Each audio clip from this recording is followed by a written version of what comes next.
दोस्तों,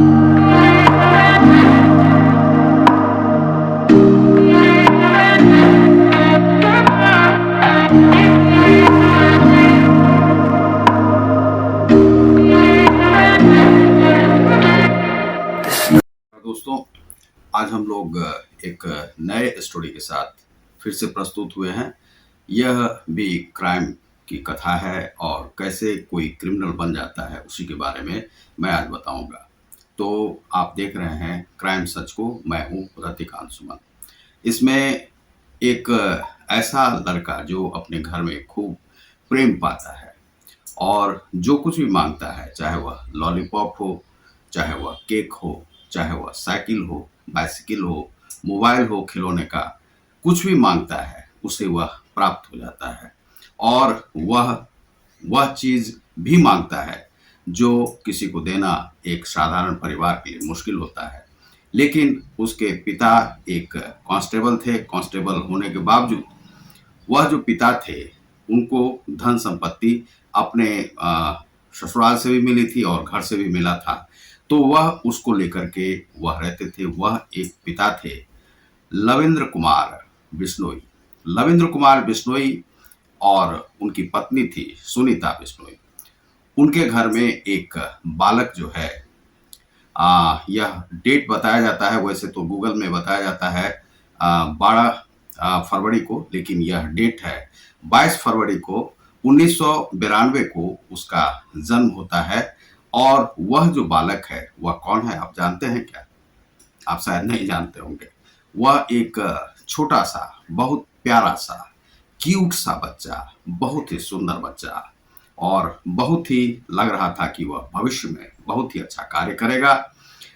और वह बच्चा था आप लॉरेंस बिश्नोई। लॉरेंस बिश्नोई की कथा हम आज कहने जा रहे हैं। लॉरेंस बिश्नोई एक प्यारा सा बच्चा, एक सुंदर सा बच्चा, पंजाब के जो फिरोजपुर में जन्म लेता है और पिता वहां पर कांस्टेबल में नौकरी करते थे। माता का प्यार, जो कि एक होम मेकर थी, वह बहुत अच्छे से अपने बच्चों को लालन पालन दे रही थी। उनका एक भाई भी है, अनमोल, जिसका नाम है। और अनमोल जो है अभी वर्तमान में वह बॉक्सर है। और लॉरेंस बिश्नोई अभी कहां पर हैं आपको पता होगा। और लॉरेंस बिश्नोई का नाम क्यों हर जगह पर उछल उछल कर आता है वह भी आप शायद जानते ही होंगे। तो लॉरेंस बिश्नोई जब बचपन से वह निकल के आता है तो 1997 में उनके जो पिता हैं वह वहां से अपना पुलिस कांस्टेबल के पद से अपनी नौकरी छोड़ देते हैं और अपने घर चले आते हैं अबोहर में, और वहां पर रहने लगते हैं। वहां पर जो लॉरेंस बिश्नोई है, लॉरेंस बिश्नोई वहां पर पढ़ाई अपनी शुरू करता है। एक अच्छे से कॉन्वेंट में पढ़ता है। पिता की जो इच्छा थी कि वह हमारा बच्चा बहुत अच्छी तरह से पढ़ाई करे, वह आगे बढ़े और बड़ा होकर के वह एसपी बने, आईपीएस की परीक्षा को कंप्लीट करे। और वह वास्तव में इतना स्मार्ट, कुशाग्र बुद्धि और तेज बुद्धि का बालक था, और वह बनता भी। और उसकी पढ़ाई भी बहुत अच्छी तरह से चल रही थी, कहीं भी वह फेल्योर नहीं हो रहा था। और वह आगे बढ़ता गया। बढ़ते बढ़ते वह 10वीं की कक्षा में गया। 10वीं की कक्षा में उसे एक लड़की से प्रेम हो जाता है, और वह प्यारी सी लड़की जिसका नाम था काजल। काजल की जो कथा है वह आप देखते होंगे, आजकल गांव शहरों में छोटे छोटे बच्चे भी प्रेम करने लगते हैं। लेकिन यह उतना छोटा नहीं था। यह 10वीं कक्षा में यह भी पढ़ रहा था, वह काजल भी पढ़ रही थी। दोनों में प्रेम हुआ, और प्रेम होने के बाद वह जो प्रेम है, जब धीरे धीरे दोनों कस्में खाने लगे कि हम लोग आगे इसी प्रकार से प्रेम करेंगे, और हर माँ बाप की इच्छा होती है कि हमारे बच्चे भी इसी प्रकार से एक प्रेमी जोड़ा उनका मिले। और इसी में लॉरेंस बिश्नोई आगे बढ़ने लगे और काजल के साथ वह आगे बढ़ने लगे। बड़े होते होते वह चंडीगढ़ पहुंच गए। चंडीगढ़ के डीएवी कॉलेज में वो लोग पढ़ने लगे, और वहां पर पढ़ते हुए लॉरेंस बिश्नोई के ख्याल में आया कि क्यों ना राजनीति में उतरी जाए, और हम छात्र राजनीति करेंगे। और छात्र राजनीति के लिए वह अपने को तैयार करने लगे, वह आगे बढ़ने लगे। और इसी में उन्होंने एक संगठन का निर्माण किया, जिस संगठन का नाम था सोपू, SOPU। इसका फुल फॉर्म है स्टूडेंट और ऑर्गेनाइजेशन और पंजाब यूनियन, सोपू। सोपू जो है स्टूडेंट्स, सो एस स्टूडेंट और ओ से ऑर्गेनाइजेशन, पंजाब और ये यूनियन। यह जो इसका एक मीनिंग था और उसके साथ इन्होंने अपने एक स्टूडेंट्स को जोड़ना शुरू किया और इलेक्शन में खड़ा हो जाते हैं। खड़ा होने के बाद इनके साथ जो है सामने में कॉन्टेस्टेंट थे, उनका नाम था उदय शाह।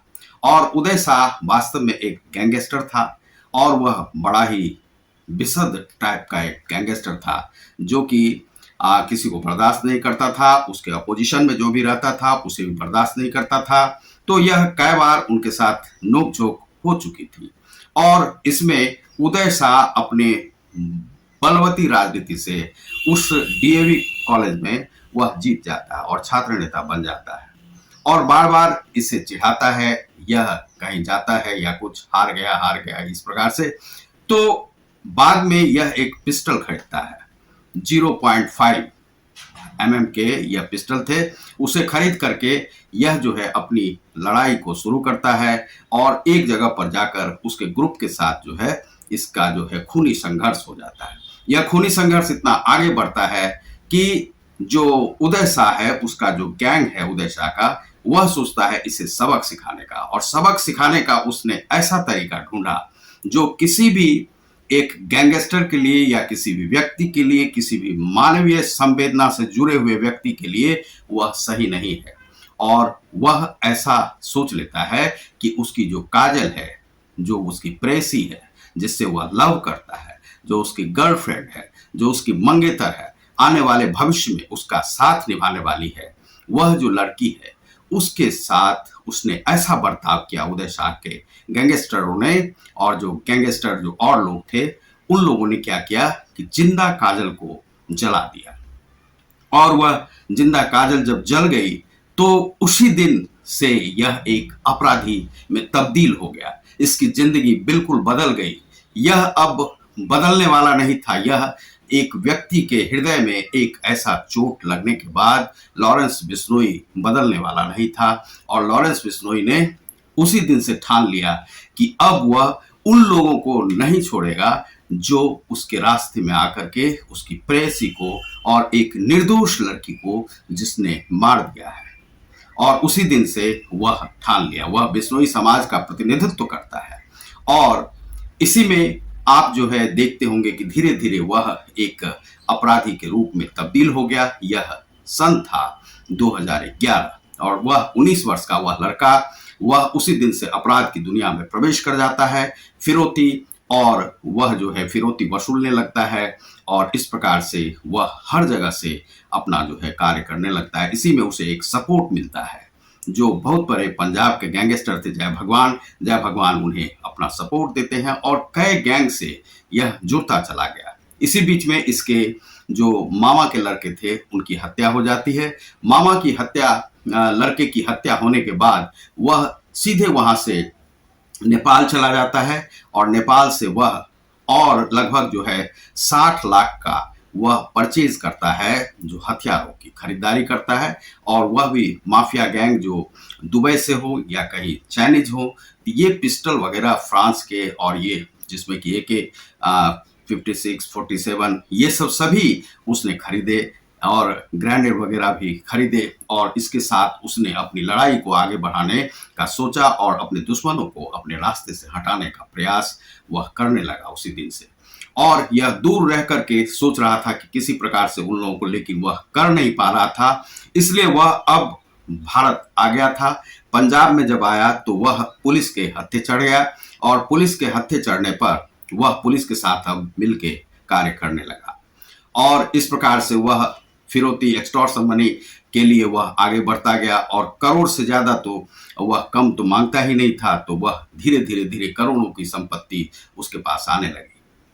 अब वह जो कई इंटरव्यू दे चुका है अभी तक, जिसमें कि वह यह नहीं मानता है कि उसने किसी निर्दोष को मारा है। वास्तव में उसके नाम हर जगह लिए जाते हैं और वह अपना संबंध यह भी बताता है कि उसके साथ बहुत सारे यंगस्टर जो दोस्त हैं वह जुड़े हुए हैं, जो कि स्कूली लाइफ से, कॉलेज के लाइफ से जो जुड़े हुए थे, वे आज भी उनके साथ हैं और उनका साथ निभाते हैं और वही लोग कार्य करते हैं। आज उनके जो 15 नंबर का जो बैरक नंबर है, जो कि साबरमती जेल से आने के बाद उन्हें अलॉट हुआ है, और साबरमती जेल से आने के बाद वह बैरक नंबर में रहते हैं, जिसमें कि काफी सुरक्षित जो जगह बनाया गया है सिक्योरिटी जोन में। और साबरमती जेल कुछ दिन रहे थे, और इधर जो है टीलू ताजपुरिया की जो हत्या है जो हुई थी, वह भी किसी की हत्या करके ही जेल में आया हुआ था और तिहाड़ जेल में रह रहा था। और आप लोगों ने देखा होगा कुछ दिन पहले न्यूज में कि उसे किस प्रकार से एक टकवे से गोंद गोंद के कुछ लोग जो ऊपर से आए चादर के सहारे और नीचे उतरे और उनको उन्हीं के बैरक में, बैरक से बाहर और गोंद गोंद कर लगभग जो है 22 से 40 बार उन्हें टकवा गोंधा गया था और मार दिया गया था। यह भी कहा गया कि यह भी जो हत्या हुई थी वह हुई थी आपको लॉरेंस बिश्नोई के ही इशारे पर। यह कहा जाता है, अभी तक साबित हुआ नहीं है। तो लॉरेंस बिश्नोई ने इसकी भी हत्या में, दूसरा है कि इसकी हत्या जब आपको सिद्धू मूसेवाला की जो हत्या हुई थी उसमें भी इनका नाम उछाला गया था। तो यह बताया गया कि इन्होंने ही हत्या करवाई। तो वास्तव में जो लॉरेंस बिश्नोई है, लॉरेंस बिश्नोई का कहना है कि जो सिद्धू मूसेवाला कोई दूध का धुला हुआ व्यक्ति नहीं था, और वह संगीत करता था लेकिन कांग्रेस का साथी था, कांग्रेस के साथ रहता था। उसने भी किसी की हत्या करवाई थी जो कि उसी का कोई साथी था, उसी का कोई संबंधी था। सिद्धू मूसेवाला की हत्या में लॉरेंस बिश्नोई का नाम लिया जाता है, लेकिन लॉरेंस बिश्नोई का कहना है कि हमारे ही गुर्गे या लड़के ने उसकी हत्या की होगी, जिसमें कि गोल्डी बरार का नाम उसने बताया। और इनका कहना है कि गोल्डी बरार ने हो सकता है कि कनाडा से वह देकर अपने लड़कों को सुपारी दे करके, और उसमें भी एक छोटे लड़के के द्वारा यह मरवाने की यह खबर है। तो उसने कहा कि वह भी कोई दूध का धुला हुआ नहीं था, और उसने भी उसके किसी दोस्त, किसी संबंधी को मरवाया था, और कांग्रेस ने उस पर केस दर्ज नहीं किया था। और आज उनके पिता के लिए वह कह रहा है कि वह पिता चाहता है उसका कि राजनीति में, लेकिन वह कहता है कि हमारा किसी के फैमिली से किसी भी प्रकार का वह नहीं है, अदावत नहीं है, और हम कभी भी किसी के फैमिली को इसमें इन्वॉल्व नहीं करते हैं। लेकिन इसके साथ उदय शाह ने इस प्रकार से इसे वह नहीं दिया था, और इसकी जो गर्लफ्रेंड थी काजल, उसे जला करके मार दिया गया था। तो यह जो है सबसे, यह इसी से सीख लेकर के लॉरेंस बिश्नोई यह कहता है किसी के फैमिली को यह इन्वॉल्व नहीं करता है, जो लोग सीधा सीधा उसमें है उसी के साथ वह इस प्रकार का करता है, और वह यदि मारा भी जाता है तो यह स्वीकार करने में यह कभी भी हिचकिचाता नहीं है कि गोल्डी बरार ने करवाया। यह कहता है कि हमारा राइट हैंड जो है गोल्डी बरार है। यह तिहाड़ जेल में बंद है। बंद रहते हुए भी इसके सभी बैरक में कहीं ना कहीं सिम है, कहीं ना कहीं मोबाइल है। मोबाइल से कभी यह इंटरव्यू भी दे देता है, कभी फेसबुक पर लाइव हो जाता है, कभी आपको व्हाट्सएप से चैट करता है, और व्हाट्सएप के ही माध्यम से यह पूरा इसका जो है डिजिटल माध्यम से यह कहीं भी यह कांड करवा देता है। इस प्रकार से है। और अभी जो हाल फिलहाल में एक घटना घटी थी, आप देखे होंगे, अतीक अहमद के लिए कहा गया था कि उसे जो दो लोग मारने आए थे उनके पास जो पिस्टल था वह कहा गया था कि लॉरेंस बिश्नोई के द्वारा ही दिलवाया गया था। लेकिन कई बार यह र्यूमर भी उड़ जाता है, और यह क्राइम की दुनिया में इस प्रकार से होता है। यह लॉरेंस बिश्नोई के द्वारा नहीं दिया गया था। यह जो है बताया गया कि जो एक राठी गैंग है, नरेश राठी और उनके जो लोग थे, उनके माध्यम से उन लड़कों तक पहुंचा था। उसमें भी गैंग इन्वॉल्व थे, लेकिन हर एक के लिए लॉरेंस बिश्नोई को ही दोषी मानना यह कहीं से भी जायज नहीं है। लेकिन लॉरेंस बिश्नोई हर एक के लिए वह कभी भी मना नहीं करता है। वह कहता है कि हाँ, हो सकता है कि हमारे लड़के इस प्रकार से काम किया हो, और हम तो जेल में हैं तो हम कर नहीं सकते। 9 साल से वह जेल में वास्तव में वह बंद है, और 2011 की घटना के बाद से ही वह अपराध की दुनिया में चला गया था। तो वास्तव में है कि इस प्रकार से लोग अपराधी कैसे बन जाते हैं। अब सलमान खान की ही घटना को ले लीजिए। सलमान खान के लिए इसने कहा कि बिश्नोई समाज का हम प्रतिनिधित्व करते हैं। बिश्नोई समाज जो है राजस्थान में है। जोधपुर की जेल में यह जब बंद था तो वहीं से सलमान खान को धमकी दी थी कि तुम्हें मार दूंगा। और मार क्यों दूंगा उसका कोई कारण भी था। प्रश्नवाचक यह है कि उन्हें इन्होंने धमकी क्यों दी थी। तो वास्तव में जो चीतल जो एक वह जीव है, वह चीतल वहां के जंगलों में पाया जाता है और उसे जो जंगल के जो रूल्स हैं उसके अनुसार तो आप मार ही नहीं सकते हैं। दूसरा है कि उनके जो धर्म के जो गुरु हैं वह भी उसे पालते थे और भगवान के रूप में उन्हें जाना जाता है। तो उनके समाज के लोग उस चीतल को पूजते हैं और उसे यह कहते हैं। और वहां पर वृक्ष भी, हरे भरे वृक्ष को काटना भी मना है, वह भी नहीं काट सकते, जीव जंतुओं की हत्या नहीं कर सकते। तो इसने कहा कि वह चीतल को मार करके उसके मांस का भक्षण का यह अपराध किया है। तो जब तक वह वहां के मंदिर में जाकर के, उनके जो बिश्नोई समाज का जो मंदिर है वहां पर जाकर के क्षमा याचना नहीं करता है, तब तक वह माफी नहीं करेगा, माफी नहीं देगा। तो बिश्नोई समाज से जो ये लोग, ये सलमान खान थे, जब वहां गए थे तो मिलने का प्रयास किया था, लेकिन कहा गया था कि तुम्हें क्षमा नहीं मिलेगी और लॉरेंस बिश्नोई तुम्हें क्षमा नहीं करेगा, क्योंकि हमारे समाज के साथ तुमने जो है अपराध किया है और इस अपराध की सजा तुम्हें अवश्य ही मिलेगी। और यह सलमान खान को, और वास्तव में 2-3 बार वह अटेम्प्ट ले चुका है मुंबई में भी, और मुंबई में उसके पिता के पास भी एक पत्र मिला और इस प्रकार से पुलिस के पास। बिश्नोई समाज का अपमान करने वाला सलमान खान को लॉरेंस बिश्नोई मानते हैं और इसीलिए वह कहते हैं कि तुम्हारी जो है हत्या हम कर देंगे। उनके पिता के पास भी वह पत्र मिला और उसके बाद एक बार और भी धमकी दी गई, 2-3 बार। अब पुलिस की सुरक्षा जो है सलमान खान के लिए बढ़ा दी गई है। अब वास्तव में बात क्या है कि ये धमकी, एक्सटॉर्शन, ये सब अलग अलग बातें हैं। हत्या आदि, सुपारी किलिंग, ये सब जो है अलग अलग बातें हैं। लेकिन है समाज में कि सबसे बड़ी बात है कि ऐसे अच्छे लड़के अपराधी क्यों बन जाते हैं। वह लॉ का स्टूडेंट अपराधी क्यों बन जाता है। यह अभी इसकी जो अवस्था है, आप 1992 से देखिए कि यह लगभग जो है 30 वर्ष के आसपास का हो रहा है, 30-31 के आसपास। और यह जो है इसका हो गया 2011 से ही यह प्रवेश कर चुका है, यानी कि 12-13 साल का इसका आपराधिक जीवन हो गया है। अब यह जो अपराधी है, यह पढ़ते पढ़ते, जिसको कि आईपीएस बनना था, कुछ बनना था समाज के लिए, कुछ करना था और वह करता भी वास्तव में, तो वह स्टूडेंट राजनीति में आने के बाद वह अपराधी क्यों बन गया, कैसे बन गया और कौन बना देता है इस प्रकार से। तो यह सोचने वाली बात है कि एक अच्छा लड़का जो पढ़ रहा है वह, लेकिन क्या है कि समाज में कुछ बातें ऐसी होती हैं कि कई बार, लेकिन कुछ बातें ऐसी हैं कि यदि मान लीजिए कि कोई किसी के गर्लफ्रेंड को आके मार दे और जला दे, तो यह जो है वास्तव में एक समाज में, और जो बिश्नोई समाज में एक चीतल की सुरक्षा की बात करता है, वह वास्तव में अपनी गर्लफ्रेंड को कैसे कोई जलाने देगा। तो वास्तव में यह जो है उसके मन पर बहुत बड़ा ही आघात पहुंचाया। और उस समय में भी समाज को जागृत हो जाना चाहिए था, पुलिस को जागृत हो जाना चाहिए था, उस समाज को लेकिन क्या होता है कि कुछ जो राजनीतिज्ञ लोग होते हैं वह कुछ लोगों को चाहते हैं कि यह अपराधी बने और बाद में हमारे लिए काम आए, और उन्हें अपराध से राजनीति में खींच लिया जाता है। यही परिपाटी पहले चलती आ रही थी और अपराधियों को सजा नहीं मिलता था और उन्हें राजनीतिक जो है संरक्षण मिल जाता था, जो पहले की जो पार्टियां थी वह करती थी। तो इस प्रकार से अपराधी पैदा किए जाते थे राजनीतिज्ञ के द्वारा, और राजनीतिक के द्वारा जो है पैदा करके उन्हें अपराध से राजनीति में सीधे जो है बाउंस करा दिया जाता था और वह समाज में उसे लॉन्च कराया जाता था उस अपराधी को एक राजनेता के रूप में।